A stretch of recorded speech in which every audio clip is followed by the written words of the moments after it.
வணக்கம். பரபரப்பான அரசியல் சூழ்நிலையில் அதிமுகவின் அதிகாரப்பூர்வ நாளேடான நமது எம்ஜிஆரின் ஆசிரியர் திரு மருது அழகுராஜ் நம்மோடு இருக்கிறார். அவரிடம் தற்போதைய அரசியல் சூழல் குறித்த சில கேள்விகளை முன்வைக்கலாம். வணக்கம்.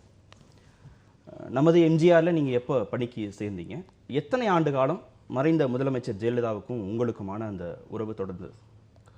நான் 2009ஆம் ஆண்டினுடைய பிற்பகுதியில் நமது எம்ஜிஆர் நாளேட்டினுடைய ஆசிரியராக பொறுப்பேற்றேன். சித்திரகுப்தன் என்ற அடிமொழியில், அப்புறம் சாட்டை, சாமானியன், ஏவுகணை, சூடான சுவாரஸ்யம், சின்ன கதை, பெரிய நீதி என்றெல்லாம் பெட்டி செய்திகள் எல்லாமே நான் தான் எழுதுகிறேன். அனைத்து இந்திய அண்ணா திராவிட முன்னேற்ற கழகத்தினுடைய நாளேட்டினுடைய ஆசிரியர் என்பதை கடந்து புரட்சித் தலைவி அம்மா அவர்களுடைய உரை தயாரிக்கும் பாக்கியம் கூட எனக்கு தரப்பட்டது. இந்த இயக்கத்தினுடைய நலம் விரும்பியாக, இந்த இயக்கத்தை பெரிதாக நேசிக்கக்கூடிய கோடான கோடி தொண்டர்களில் ஒருவனாகவும் என்னை மாற்றிக்கொண்டேன். 2009க்கு அப்புறம்தான் அவங்களோட நெருக்கம் தொடர்ந்ததா, இல்லை அதுக்கு முன்னாடியே நீங்கள் அவங்களோட சேர்ந்து பணியாற்றுவதற்கான ஒரு சூழல் கிடைச்சது? நான் 98 தொடங்கி 2004 வரை ஜெயா டிவியில் பொங்கு தமிழருக்கு இன்னல் விளைத்தால் சம்ஹாரம் நிஜம் என்று சங்கே முடங்கு அப்படின்ற சங்கே முடங்குன்ற நிகழ்ச்சி, இந்த வாரம் இவர் நேர்முகம் போன்ற நிகழ்ச்சிகளெல்லாம் தொகுத்து வழங்கக்கூடிய பாக்கியத்தை நான் பெற்றிருந்தேன். அதற்கு பின்பு அங்கிருந்து நான் விடைபெற்று அரசியல் ரீதியாக வெவ்வேறு பயணங்கள். ஆனால் 2009 மீண்டும் அம்மாவோடு இணைந்து விட்டேன். இந்த சாட்டை, சாமானியன், உளவாளி அப்படிலாம் நீங்கள் நிறைய சின்ன சின்ன சித்திரகுப்தன் அப்படின்னு நிறைய பெயர்களில், புனைப்பெயர்களில் நிறைய துணுக்கு செய்திகள்லாம் அங்கங்கே எழுதுறீங்க. ரொம்ப கடுமையான விமர்சனங்கள் அதில் இருக்குது. சில நேரங்களில் தனி மனித விமர்சனங்கள் கூட ரொம்ப அதிகமாக இருக்குது. இது எப்படி கையாளுறீங்க? இதை நான் அப்படி எடுத்துக்கல. நாம் எந்த ஆயுதத்தை ஏந்த வேண்டும் என்று நம் எதிரிகளை தீர்மானிக்கிறார்கள் என்று சொல்வார்கள்.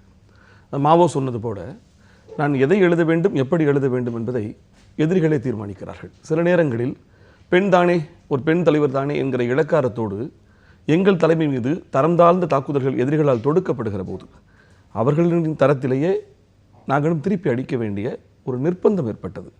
அதை கடந்து தரந்தாழ்ந்து எழுதுவதையே காலமெல்லாம் செய்து கொண்டிருக்கவில்லை என்பது உண்மை. எப்பப்பெல்லாம் தேவைப்படுதோ அப்பப்போ இந்த ஆயுதத்தை பயன்படுத்த. நிச்சயமாக. இதை மறைந்த முதலமைச்சர் ஜெயலலிதா படிச்சிருக்கிறாங்களா? இது பற்றி உங்ககிட்ட ஏதாவது விவாதிச்சிருக்கிறாங்களா?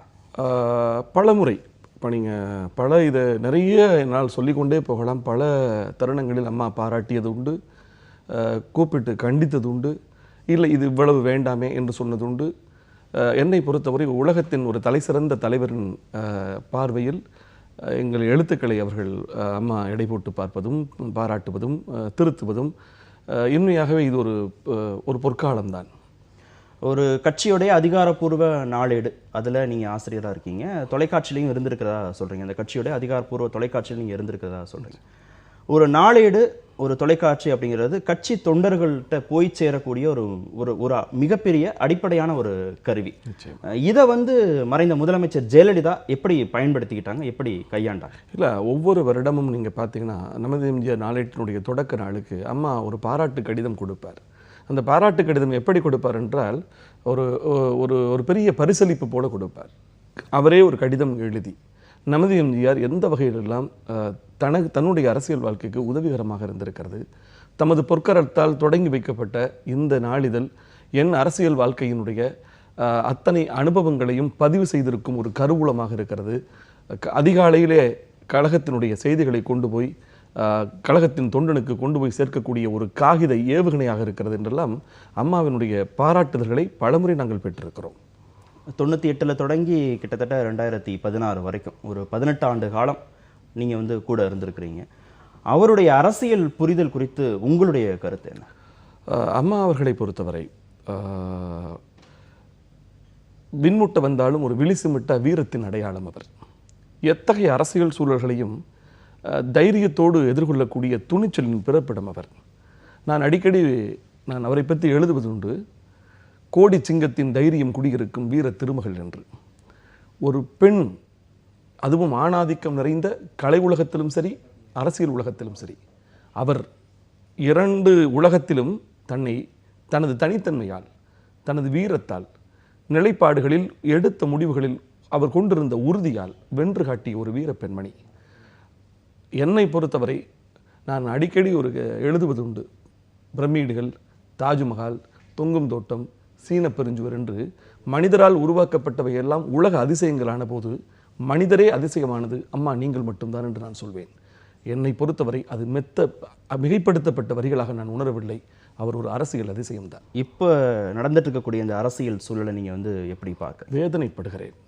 அனைத்து இந்திய அண்ணா திராவிட முன்னேற்ற கழகத்தின் அதிகாரப்பூர்வ நாளேட்டினுடைய ஆசிரியர் என்ற அடிப்படையிலும் இந்த இயக்கம் எனக்கு பின்னாலும் 100 ஆண்டு காலம் வாழும் என்று சட்டப்பேரவையிலேயே அவர் வைத்துவிட்டு போன நம்பிக்கையை சிலர் குலைப்பதை நினைத்து உண்மையாகவே ரத்தர் கண்ணீர் வடிக்கிறேன்.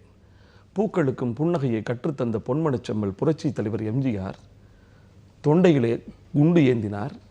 தொண்டர் தந்த குருதியை தன்னுள் தாங்கினார். அவரின் உதிரத்தில் விதையூன்றப்பட்ட இயக்கம் இது. புரட்சி தலைவி அம்மா அவர்களுடைய உழைப்பால் இமயத்தின் உச்சத்தில் நிலைநிறுத்தப்பட்ட இயக்கம் இது. இந்த இயக்கம், அதுவும் புரட்சி தலைவருடைய 100 பிறந்த நாள் ஆண்டு இது. அவருடைய பிறந்த நாள் 100 நடக்கிற காலத்தில் திரு கருணாநிதி அவர்களுடைய ஒரே ஆசை தன் ஆயுள் பாகத்தில் இப்புவியிலிருந்து தான் விடைபெறுவதற்குள் அதிமுக என்ற இயக்கம் சிதைந்து விடாதா என்பதுதான் அவரது கனவு. அந்த கனவுக்கு உயிர் கொடுக்கின்ற விதத்தில் இன்றைக்கு அனைத்து இந்திய அண்ணா திராவிட முன்னேற்ற கழகத்தில் சில புல்லுருவிகள், சில துரோக காளான்களாக முளைத்திருப்பதை நினைத்து மிகவும் வேதனைப்படுகிறேன் நான். யார் சில புல்லுருவிகள், யார் துரோக காளான்கள்? துரோகம் வெளிப்படையாக என்ன சொல்வதற்கு என்ன இருக்கிறது?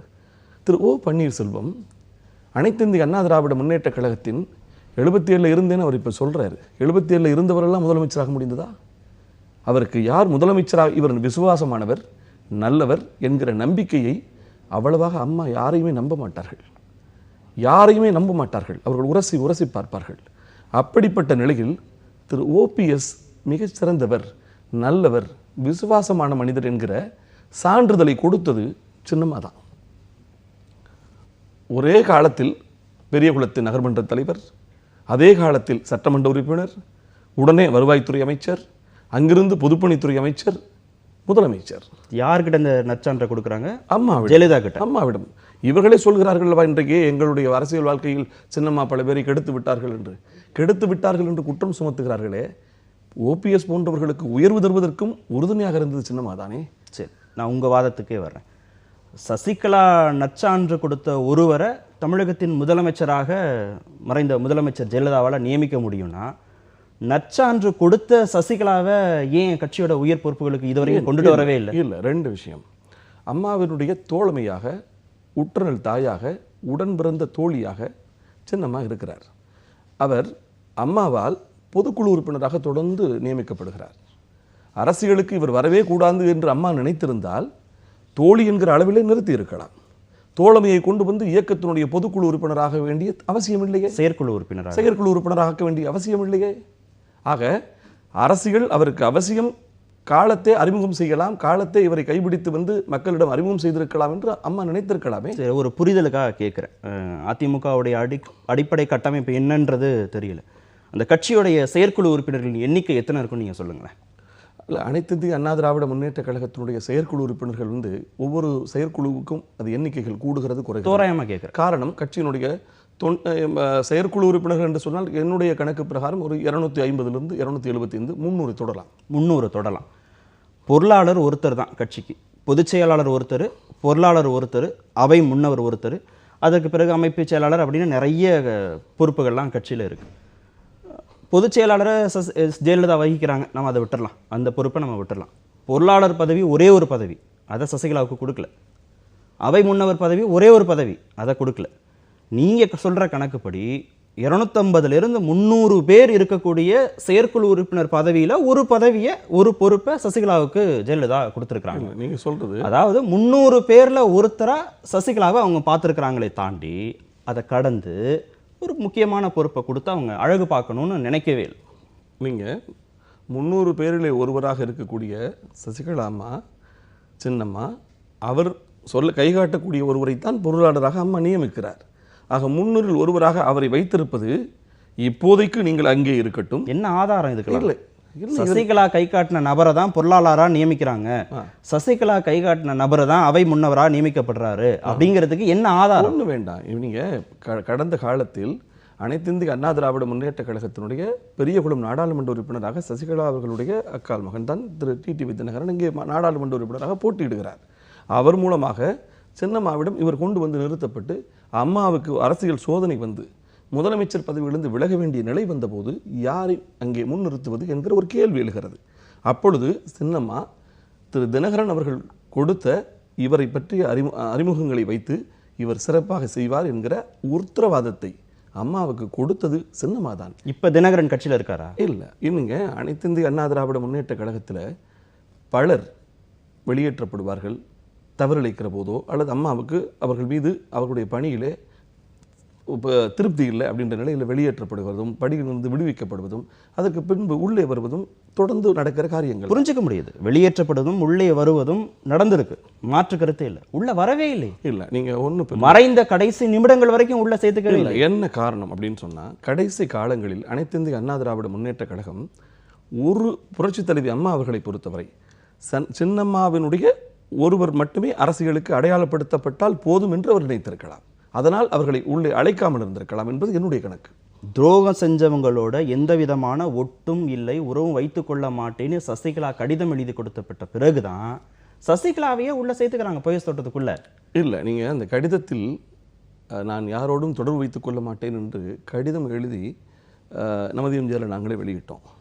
ஆனாலும் தேர்தல் பல அதிமுகவினுடைய பல சோதனைகள், நாடாளுமன்ற தேர்தல், பல விவகாரங்களில் அரசியலுக்கு பின்னால் சின்னம்மாவனுடைய குடும்பத்தினர் அதிமுகவுக்கு உறுதுணையாக இருந்தார்கள் என்பது மறுக்க முடியாத. ஜெயலலிதாவோட அனுமதியோட நிச்சயமாக அல்ல ஆதாரம் என்று இதற்கு எப்படின்னு சொல்ல முடியாது. நீங்க ஒண்ணு மட்டும் நீங்க இல்ல நீங்க ஒரு ஒரு ஒரு ஒரு விஷயத்தை உறுதிப்படுத்துறீங்க. இப்போ நான் உங்களுக்கு தெரிஞ்ச நான் ஒரு விஷயத்த பண்றேன், வெளியில போய் நான் பண்றேன்னா நீங்க வந்து எனக்கு அனுமதி கொடுத்துருக்கிறீங்க அப்படின்னா நான் வெளிப்படையாக அந்த செயலை பண்ண முடியும்.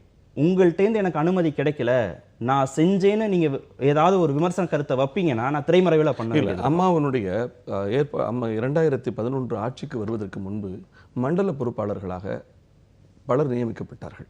வெளிப்படையாகவே அவர்கள் அதிமுகவுக்கு துணையாக இருந்து அம்மாவுக்கு துணையாக இருந்து வேலை செய்தார்கள்.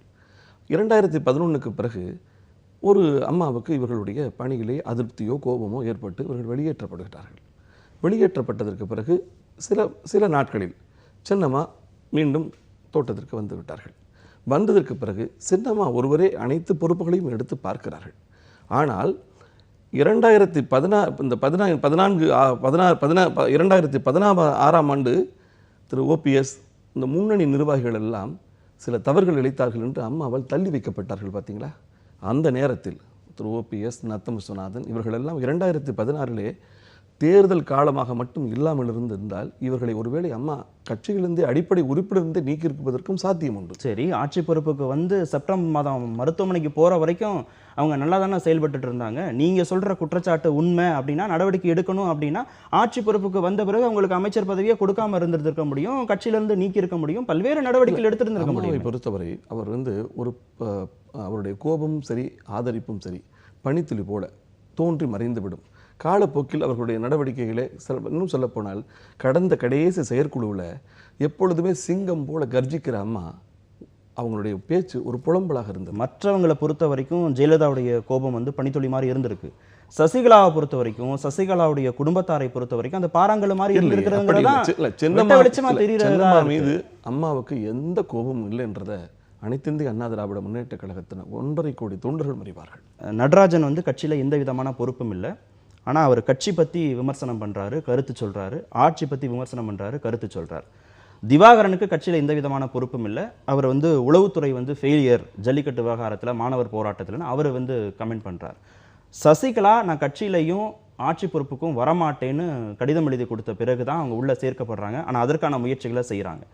டிடிவி தினகரன் ஆளுநரை பார்க்க போகிற சமயங்களில் அவர் வந்து சசிகலா கூட இருக்கிறாரு. அதுக்கான ஃபோட்டோ வந்து செய்தித்தாள்களில் வெளிவருகிறது. திவாகரன் இது வரைக்கும் போயஸ் தோட்டத்துக்குள்ளே மறைந்த முதலமைச்சர் ஜெயலலிதா இருக்கிற வரைக்கும் அவர் போயஸ் தோட்டத்துக்குள்ளே வந்ததே இல்லைங்கிறதான் செய்தி. ஆனால் இன்றைய செய்தித்தாள்களில் அவர் வந்து போயஸ் தோட்டத்துக்குள்ள இருந்து வெளியில் பார்க்கக்கூடிய ஒரு ஃபோட்டோ வருது. இது எல்லாமே மதுசூதனன் போன்றவர்கள் வந்து குற்றச்சாட்டு வைக்கிறாங்க.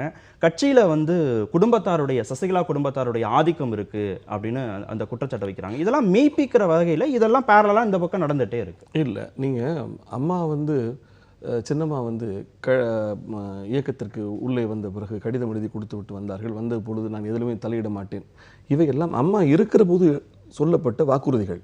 அம்மா இல்லாத காலகட்டத்தில் அனைவருக்கும் தெரிந்தவராக அதிமுகவினுடைய கட்டமைப்பை 35 வருடங்களாக உடனிருந்து பார்த்தவராக. வாக்குறுதிங்கிறது உயிரோட இருக்கும்போது கொடுக்கிறதும் உயிரோடு இல்லாத போது நிறைவேற்றதான் வாக்குறுதி. அப்படி இல்லை. அவங்க என்ன நல்லா புரிஞ்சு, உயிரோடு இருக்கிற போது வாக்குறுதியை நம்பி தான் அவங்க உள்ள கொண்டு வராங்க. ஆனா அவங்க மறைஞ்சிட்டாங்க, இனிமே நம்மளை யாருமே கேட்க மாட்டாங்கிற அடிப்படையில் அந்த வாக்குறுதியை மீறுவது சரியா இருக்க முடியும். நல்லா பாருங்க, அம்மா இருக்கிற போது உங்களுக்கு போட்டியாகவோ அல்லது உங்களுக்கு இடையூறு ஏற்படுத்துகிற விதத்திலோ உங்களுக்கு எவ்விதத்திலும் துன்பம் தருகிற விதத்திலோ எங்களுடைய அரசியல் பிரவேசம் இருக்காது என்பதைத்தான் சின்னம்மா எழுதி கொடுத்தார்களே தவிர எக்காலத்திலும் உங்களுக்கு பிறகும் நான் அரசியலிலே ஈடுபட மாட்டேன் என்று சொல்லவில்லை. ஜெயலலிதாவுக்கு உண்மையா இருப்பேன்னு அந்த கடிதத்தில் இல்லவே இல்லை. கட்சியில எந்த விதமான பதவிக்கு நான் வரமாட்டேன், பொது வாழ்க்கைக்கு நான் வரமாட்டேன்னு எழுதி கொடுத்ததுனால தான் அவங்க வந்து சேர்த்துக்கிட்டாங்க. ஜெயலலிதாவுக்கு நான் கடைசி வரைக்கும் உண்மையா இருப்பேன்னு ஒரு இடத்துல கூட அவங்க குறிப்பிடவே இல்லை. கட்சிக்கும் வரமாட்டேன் உயர் பொறுப்புக்கு, ஆட்சிக்கும் உயர் பொறுப்புக்கு வரமாட்டேன்னு அவங்க கொடுத்த உறுதிமொழி தான் அந்த வாக்குறுதி தான் மீறி இருக்கிறாங்கிறதா எதிர்த்தரப்போட குற்றச்சாட்டு. இப்பொழுது கூட மாற்றம் எனது மாநில தத்துவம் மாறாதிருக்க யான் விளங்கல்லன்னு கண்ணதாசன் சொல்ற மாதிரி உலகியல் என்பதை மாற்றங்களால் நிகழ்ந்ததுதான். மாறாதிருப்பது விலங்கு மட்டும்தான்.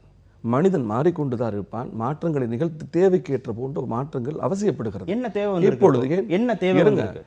கழகத்தினுடைய இன்றைக்கு போர்க்கொடி பிறக்கக்கூடிய திரு OPS தொடங்கி கையை பிடித்துக் கொண்டு இன்றைக்கு குற்றம் சுமத்தக் கொள்ளக்கூடிய மதுசூதனன் தொடங்கி OS தோட்டத்திற்கு வந்து சின்னம்மாவுடைய கரங்களை பிடித்துக் கொண்டு நீங்கள் ஒருவரை தவிர இந்த இயக்கத்தை வழிநடத்துவதற்கு வேறொருவரால் முடியாது, அம்மா நீங்கள் வர வேண்டும் என்று மாவட்ட வாரியாக தீர்மானங்கள் போட்டு அனைத்து மாவட்டங்களும் அனைத்து அமைச்சர்களும் அனைத்து சட்டமன்ற உறுப்பினர்களும் அனைத்து பொதுக்குழு உறுப்பினர்களும் கோரிக்கை வைத்து பல நாட்கள் அவர்கள் மறுப்பு தெரிவித்து யோசித்து இத்தனைக்கும் பிறகு கடைசியாகத்தான் இந்த இயக்கத்தை இவ்வளவு பேருடைய வேண்டுகோளுக்கு பிறகுதான் அவர்கள் ஏற்றுக்கொண்டு வந்தார்களே தவிர உடனே தெளிவா சொல்லியிருக்கிறாங்க. இந்த இயக்கத்தை நீங்க பார்க்கணும்னு இவங்க எல்லாம் தெளிவா தான் கோரிக்கை வச்சிருக்காங்க.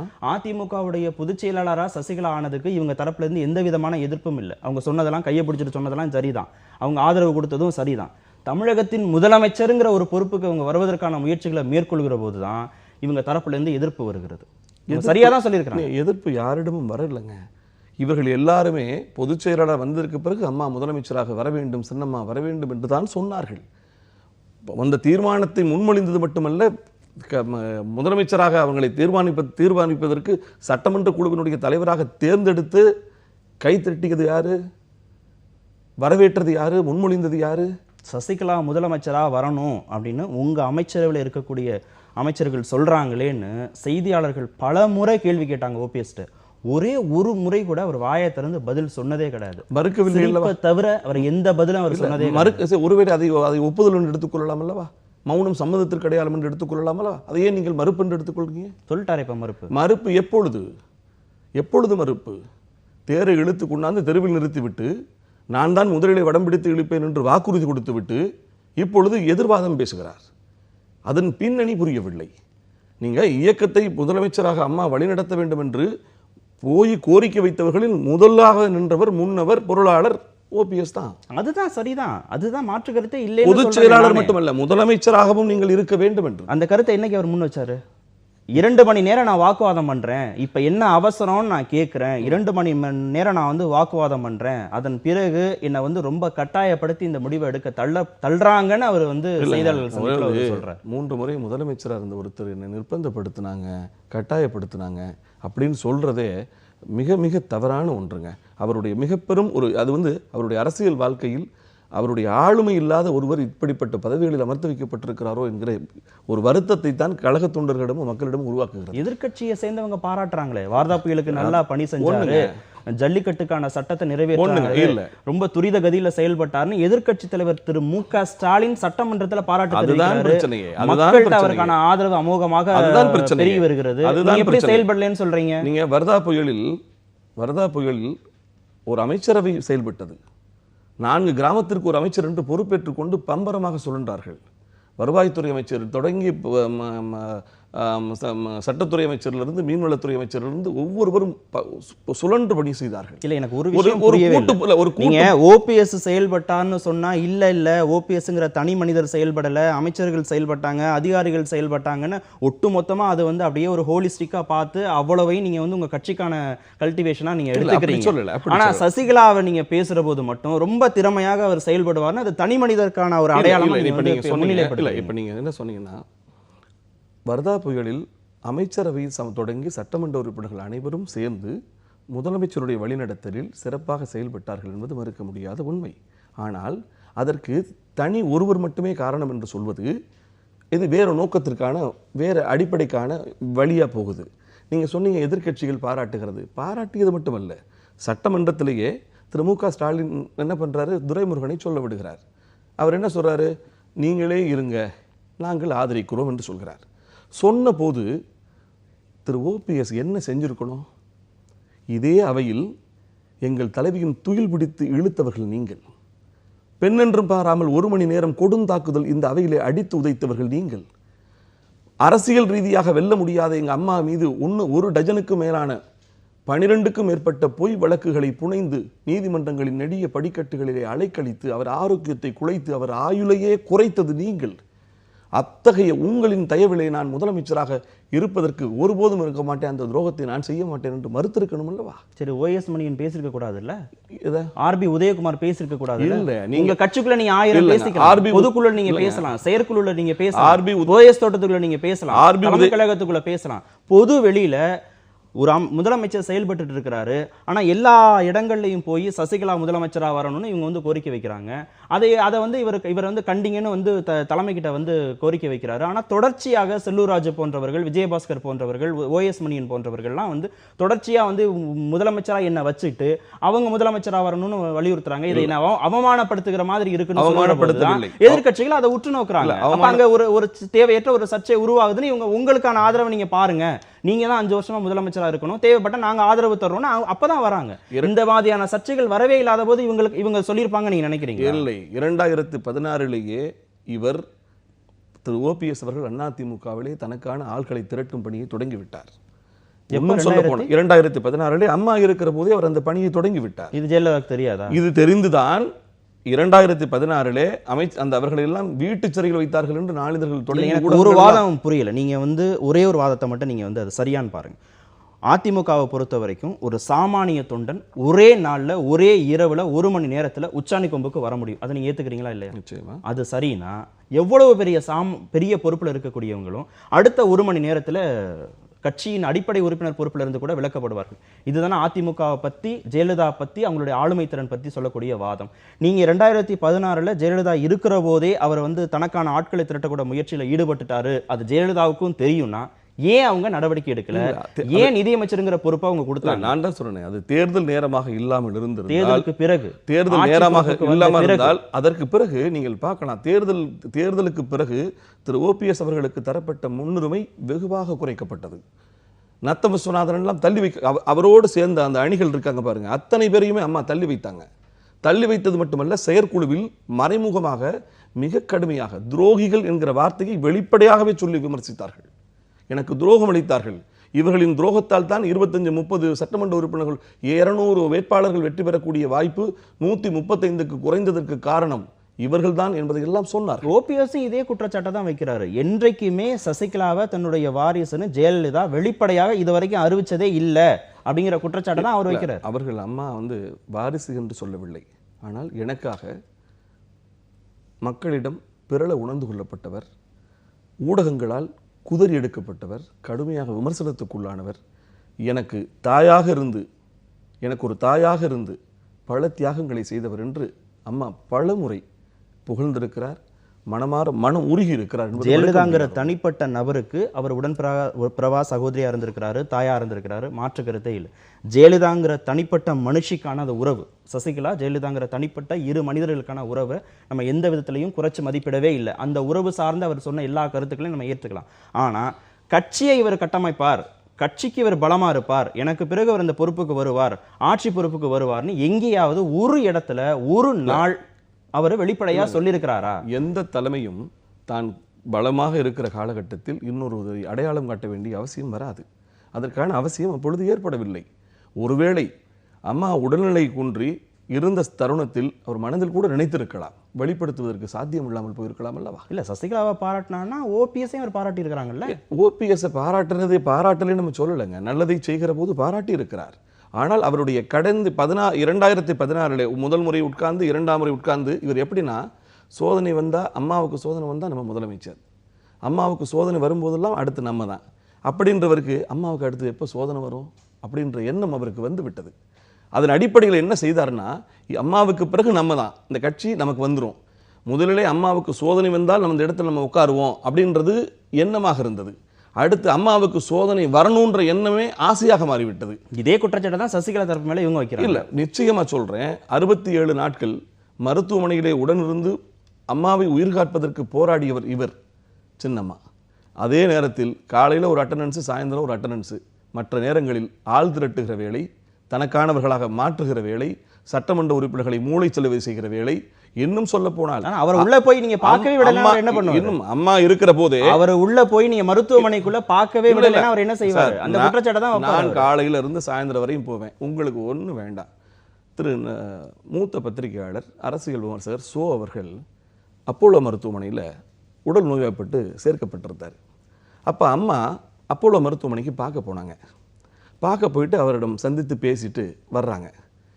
பார்த்துட்டு என்ன அந்த வீடியோ பதிவு தவறுதலாக ஒளிபரப்பாகிறது. ஒளிபரப்பு பண்ண வேண்டாம்னு சொன்னதுக்கு பிறகு அது ஒளிபரப்பாகிறது.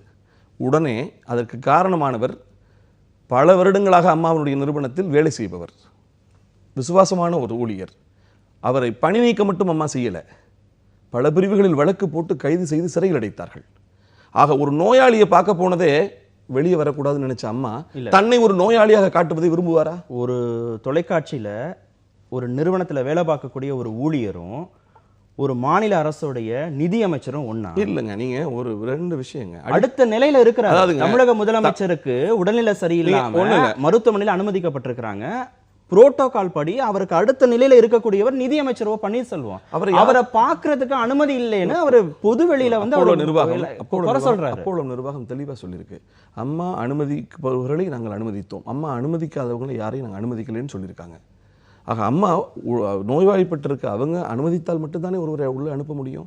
அடிப்படையில் ஒரு பெண் தன்னை ஒரு தேவதையாகவே மக்களிடம் ப்ரொஜெக்ட் பண்ண ஒருத்தங்க தன்னை ஒரு நோயாளி போல பார்த்துடக்கூடாதுன்னு அவங்க நினைச்சிருக்கலாம் இல்லையா? நான் முன்பே சொன்னது போல ஒரு பேஷண்டாக இருக்காரு, அவரை பார்க்க போனாங்க.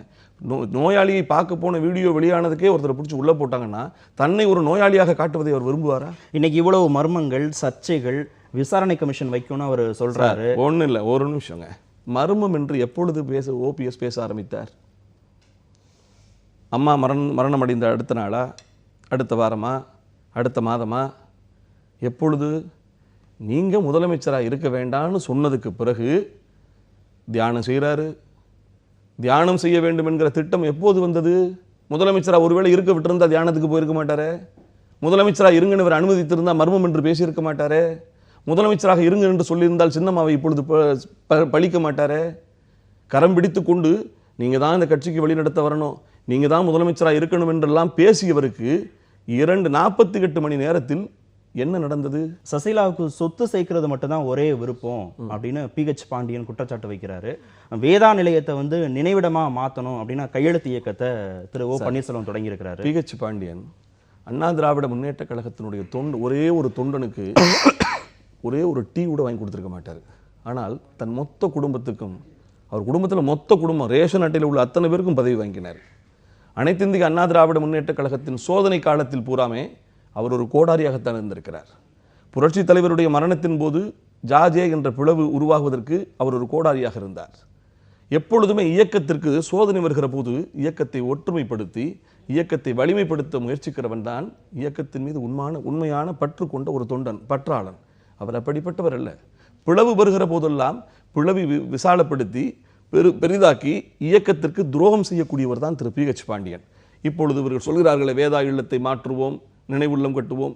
நான் கேட்கிற கேள்வி, இவையெல்லாம் நீங்கள் முதலமைச்சராக காபந்து முதலமைச்சர், இப்பொழுது காபந்து முதலமைச்சர், நீங்கள் முதலமைச்சராகவே இருந்தீங்களே, அம்மாவுடைய மரணம் நிகழ்ந்து அவங்களுக்கு எல்லா நிகழ்ச்சிகளும் முடிந்த உடனே அப்பவே அறிவிச்சிருக்கலாமே, அப்போ அதை ஏன் செய்யலை? ஆக உங்களுக்கு இப்பொழுது அம்மாவை பற்றி இப்படி சொன்னா தான் தொண்டை தன்னிடம் வருவான், அம்மாவின் பக்தன் போல தன்னை காட்டி கொண்டால் தான் தன்னிடம் வருவான். இப்பொழுது திரு ஓபிஎஸ் அவர்களின் பக்கத்தில் நிற்பவர்கள் எல்லாம் யார்? பிஹெச் பாண்டியன் அம்மாவுடைய அபிமானத்தில் நிறைந்திருந்தவரா? இங்க டெய்லி எம்பிக்களோட எண்ணிக்கை அதிகமாகிட்டே வருது. இப்ப சட்டமன்ற உறுப்பினர்கள் எண்ணிக்கை அதிகமாகிட்டு வருது. ஆதரவு தரக்கூடிய சட்டமன்ற உறுப்பினர்கள் எண்ணிக்கை, சட்டமன்ற அமைச்சர்கள் ஆதரவு தர்றாங்க. சட்டமன்ற உறுப்பினர் உங்களுக்கு உங்க மேல நம்பிக்கை இருக்கு அப்படின்னா நீங்க ஏன் ஒரு தனியார் விடுதியில போய் இத்தனை நாட்களாக அடைச்சு வச்சு அவ்வளவு சர்ச்சைகள் விமர்சனங்கள் தேவையே இல்லை. ஆதரவு தருகிறாங்க, ஓபிஎஸ் உடைய செயல்பாடுகள் மீதான விமர்சனங்களுக்கு அவங்க இருக்குன்னா சட்டமன்றத்தில் பெரும்பான்மையை நிரூபிக்கிற சமயத்துல அவங்க ஓட்டு போட்டு போறாங்க. சட்டமன்றத்தில் நான் கேட்கிறேன், திரு ஓபிஎஸ் அவர்கள் சொல்றாங்கல்ல, இப்போ எனக்கு அவருக்கு 7 உறுப்பினர்கள் 6 உறுப்பினர்கள் அவருக்கு சட்டமன்ற உறுப்பினர்கள் ஆதரவு, நாடாளுமன்ற உறுப்பினர்கள் வர்றாங்க பாருங்க, அங்கே தான் சந்தேகம் வருது.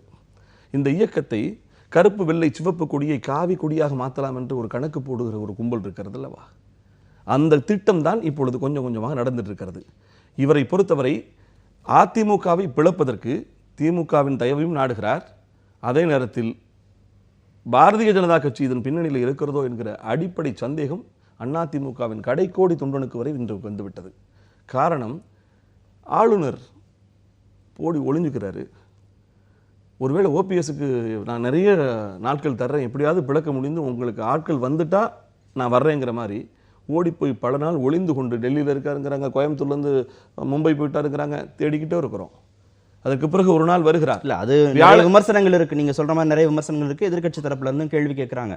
ஆளுநர் எத்தனை நாட்கள் வேண்டுமானாலும் எடுத்துக்கட்டும், நேரடியா ஒரு கேள்விதான். சட்டமன்ற உறுப்பினர்கள் இதுதான் கட்சி, இதுதான் கட்சி தலைமை, நாங்க இவங்க கூட தான் இருக்கணும்னு முடிவு பண்ணிட்டா அவங்க வீட்டில் இருந்தாலும் சரி, செல்போனை ஆன் பண்ணி வச்சிருந்தாலும் சரி, தொகுதியில் இருந்தாலும் சரி, எங்க இருந்தாலும் பெரும்பான்மையை நிரூபிக்கிற அன்னைக்கு அவங்க யாருக்கு தங்களுடைய வாக்குகளை கொடுக்கணுமோ அதை கொடுத்து அவங்களை தேர்ந்தெடுக்க. அனைத்து இந்திய அண்ணா திராவிட முன்னேற்ற கழகத்தின் மீது இன்றைக்கு தொடுக்கப்பட்டிருக்கும் யுத்தம், இந்த இயக்கத்தை சிதைப்பதற்கு முனைப்பெடுத்திருப்பவர்கள் சாதாரணப்பட்டவர்கள் அல்ல. இந்த நாட்டை ஆளக்கூடியவர்கள் இருக்கிறார்கள், இந்த மாநிலத்தை ஆண்டவர்கள் இருக்கிறார்கள், எல்லோரும் கரம் கொடுத்திருக்கிறார்கள். தாய் இல்லா பிள்ளை இல்லா சொத்து அபகரிக்கப்படலாம், தலைமை இல்லா கட்சி பிரிச்சுக்கிறலாம், தொண்டர்களை ஆளுக்கு ஒரு பக்கமாக தீபாவை வைத்து முன்னிறுத்தி பார்த்தார்கள், எடுபடலை. உடனே அடுத்தது ஓபிஎஸ். இப்போ என்னன்னு கேட்டால், இந்த இயக்கத்தை 2-3 சுக்குகளாக நொறுக்குவதற்கு பல திட்டங்கள் வகுத்திருக்கிறார்கள். இதிலிருந்து இயக்கத்தை பாதுகாப்பதற்கு பருந்தினுடைய கொடிய பார்வையிலிருந்து தன் குஞ்சுகளை காப்பாற்றுவதற்கு ஒரு தாய்க்கோழி என்ன பண்ணும்? பல ஆண்டுகள் இருந்த இடம் இல்லையா வேதா இல்லம், பல ஆண்டுகள் இருந்த இடம், அதை நினைவிடமா மாத்தி பொதுமக்கள் வந்து பார்த்துட்டு போற, தொண்டர்கள் வந்து பார்த்துட்டு போற இடமா மாத்துறதுல என்ன சிக்கல் இருக்க முடியும்? அப்படி மறுப்போ அல்லது மாட்டோம் என்றோ அதற்கான திட்டங்களை அனைத்து இந்திய அண்ணா திராவிட முன்னேற்ற கழகத்தினுடைய ஆட்சி சின்னம்மா அவர்கள் அமர்ந்ததற்கு பிறகு நிச்சயமாக அதற்கான என்னென்ன முயற்சிகள் அவங்க நிறைய செய்யறதுக்கு வாய்ப்பு இருக்கு. சரி, இறுதியா ஒரே ஒரு கேள்வி. சமூக வலைத்தளங்கள் மூலமாக சட்டமன்ற உறுப்பினர்களுக்கு தொலைபேசி வழியாக ஒவ்வொரு பகுதியிலும் இருக்கக்கூடிய மக்கள், பொதுமக்கள், அதே மாதிரி இளைஞர்கள், தொண்டர்கள் எல்லாரும் வந்து நீங்க வந்து ஓபிஎஸ்க்கு தான் ஆதரவு கொடுக்கணும் அப்படின்னு வந்து தொடர்ச்சியாக வலியுறுத்துவதாக செய்திகள் வருகிறது, ஆடியோலாம் வெளியாகிறது. இதையெல்லாம் எப்படி புரிஞ்சுக்கிறது? அதே மாதிரி அந்த பக்கத்தில் இருக்கக்கூடிய சட்டமன்ற உறுப்பினர்கள், அமைச்சர்கள், நாடாளுமன்ற உறுப்பினர்கள்லாம் கொஞ்சம் கொஞ்சமா, முன்னாள் அமைச்சர்கள் உட்பட கொஞ்சம் கொஞ்சமா அங்கிருந்து இடம்பெயர்ந்து இங்கே வரக்கூடிய சூழலை நம்ம பார்க்க முடிகிறது. பொதுமக்களுடைய ஆதரவே சசிகலாவுக்கு இல்லைன்னு புரிஞ்சுக்கிறதா? ஒண்ணுங்க, அதாவது ஒரு பெண்ணை, ஒரு சேலை கட்டிய ஒரு பெண்ணை வீழ்த்துவதற்கு வேட்டி கட்டிய நரிகளின் கூட்டம் திரண்டு நிற்குது. அவர்கள் அதிகாரத்தில் அமர்ந்தார், ஒருவேளை அவருக்கு ஒரு ஒரு ஒரு மாயை அவரை பற்றி தப்பான ஒரு பிம்பம் உருவாக்கப்பட்டிருக்கிறது. அதையெல்லாம் அவர் தகர்த்து அனைத்து இந்திய அண்ணா திராவிட முன்னேற்ற கழகத்தை அடுத்து ஒரு 30 வருடங்கள் ஒரு வெற்றி பாதைகளை கொண்டு செல்லக்கூடிய வலிமையான தலைவராக அவர் வந்து விடுவார். ஏன்னா அம்மாவிடம் அவர், எனக்கு இந்த ஒரு விஷயத்துல புரியல, நீங்க சுருக்கமா பதில் சொல்லுங்க. நீங்க வந்து ஒரு பெண்கிற அடிப்படையில வந்து வேட்டி கட்டிய நரிகள் இவ்வளவு தூரம் எதிர்பார்த்துட்டு இருக்காங்கன்னா, நீங்க ரொம்ப கட்டுக்கோப்பா உங்களுடைய கட்சி தலைமை பெண் தான், முதலமைச்சர் ஜெயலலிதா, மறைந்த முதலமைச்சர், அதுக்கு அவ்வளவு தூரம் வந்து உங்களுடைய உங்களையே இவங்க வந்து ஒரு நான் அப்படி சொல்லலைங்க, நல்ல தலைமையை ஏத்துக்கிட்டு தானே அவங்க இருந்தாங்க. நான் அப்படி சொல்லவில்லை, நீங்க சொன்னதுக்கு நான் பதில் சொல்ல வரேன். ஊடகங்களில் அவர்களை பற்றி வரக்கூடிய மிகவும் தரம் தாழ்ந்த விமர்சனங்கள், ஏதோ இயேசு, நபிகள், அல்லாஹ் அத்தனை பேருடைய புனிதமாக ஓபிஎஸ் வந்து விட்டார் என்று புனையப்படுகிற கதைகள், இதனை உறுதிப்படுத்துவதற்காக திட்டமிட்டே பல கோடி ரூபாய் பணத்தை இறைத்து பல செல்போன் கம்பெனிகளை வச்சு, அமெரிக்கான்னு வருது, மும்பைன்னு வருது, எங்கெங்கோ இருந்து நான் ஓபிஎஸ் பேசுகிறேன்னு ஒரு ஃபோன் வருது, கொஞ்ச நேரத்தில் பார்த்தா நான் உங்க தொகுதியிலிருந்து பேசுகிறேன்னு வருது. அத்தனையும் தரப்புல 760 குழுக்கள் அமைக்கப்பட்டிருப்பதாக, அத்தனையும் ஒரு சமயத்தில் SMS அனுப்பினா 5 லட்சம் பேருக்கு போகக்கூடிய வாய்ப்புகள் அவங்களும் செஞ்சிருக்காங்க. அத்தனை நாடகங்களும் ஒரு நாளில் திட்டமிட்டு நடத்தப்பட்டவை அல்ல. அதிமுகவை அபகரிப்பதற்காக வெகு காலமாக திட்டமிட்ட திரு ஓபிஎஸ் அவர்களுக்கு பின்புலமாக அனைத்திந்திய அண்ணா திராவிட முன்னேற்ற கழகத்தினுடைய நாடாளுமன்ற உறுப்பினர் எண்ணிக்கைகள் இருக்கிறது அல்லவா, குடியரசுத் தலைவர் தேர்தல் வருகிறது, இதையெல்லாம் மனதில் வைத்து பல முனைகளிலும் ஆட்கள் சேர்ந்து இந்த இயக்கத்தை சிதைக்க பார்க்கிறார்கள். இதிலிருந்து அனைத்திந்திய அண்ணா திராவிட முன்னேற்ற கழகத்தினுடைய சட்டமன்ற உறுப்பினர்கள் மிக எஃகு உறுதியோடு இருக்கிறார்கள். அந்த எஃகு உறுதியை குலைப்பதற்கு எவ்வகையிலும் சந்தர்ப்பம் கொடுக்கக்கூடாது என்பதற்காக, நீங்கள் நான் சொன்ன மாதிரி நல்லா புரிஞ்சுங்க, பருந்துவின் பார்வையிலிருந்து தன் கோழி குஞ்சுகளை காப்பாற்றுவதற்கு ஒரு தாய் கோழி ஓடி போய் பதுங்குது பார்த்தீங்களா வச்சுக்கிட்டு, அப்படிப்பட்ட ஒரு பதுங்கல் தான் இது அடுத்து பாய்ச்சலுக்கான அடையாளம். ஆனா 20 கோழி குஞ்சு சாப்பிடாம உண்ணாவிரதம் இருக்கிறதாகவும் செய்திகள்லாம் வருகிறது. என்ன நடக்குதுங்கிறத நம்ம பொறுத்திருந்து பார்க்கலாம். நிகழ்ச்சியில் பங்கேற்ற உங்களுக்கு மிக்க மிக்க மீண்டும் சந்திப்போம். நன்றி, வணக்கம்.